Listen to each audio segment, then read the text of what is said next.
Júlio Argentino Roca foi presidente da Argentina por 2 mandatos, de 1880 a 1886. Era natural de São Miguel de Tucumã, ao pé da Cordilheira dos Andes, nascido em julho de 1843 e morto em outubro de 1914.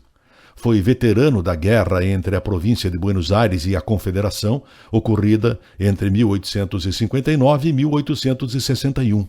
Participou também na Guerra do Paraguai contra os paraguaios entre 1865 e 1870.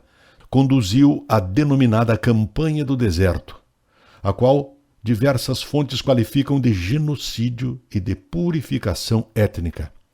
Roca, comandando um exército moderno e bem preparado, submeteu a Patagônia, venceu a tenaz resistência dos povos originais da etnia Mapuche, causando uma grande quantidade de vítimas e expulsando as populações restantes para áreas periféricas.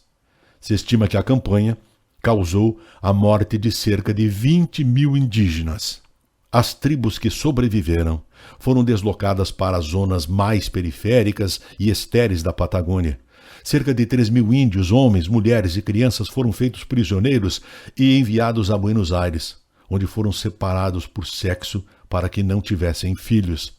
As mulheres foram dispersas pelos diferentes bairros da cidade como empregadas domésticas, enquanto parte dos homens foi enviada à ilha de Martim Garcia, onde morreram, em sua maioria, após poucos anos de reclusão.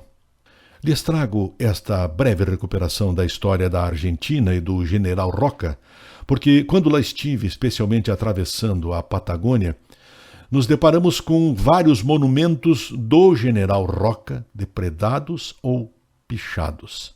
Pelo despertar da consciência do povo argentino, segundo seus entendimentos e fatos, dos crimes cometidos contra a humanidade por este cidadão que chegou à presidência do seu país.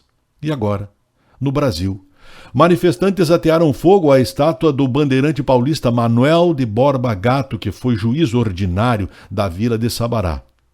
Ele é comumente lembrado por promover escravidão e caça a indígenas e negros pelo país.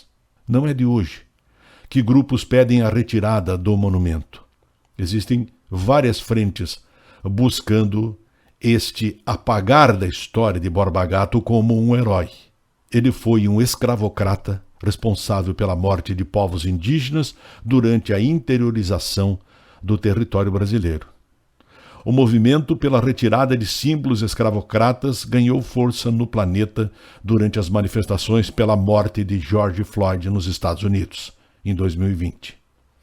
Meus amigos, muito antes que assumir uma posição de julgamento de atos de vandalismo, é buscar entender que alguns vultos da história da humanidade em todos os continentes agiram de acordo com interesses dos poderosos à época, que não eram dotados de princípios humanitários e justos, o que pode nos colocar numa condição de revisar homenagens indevidas para quem cometeu atos de barbárie contra silvícolas e outros crimes raciais.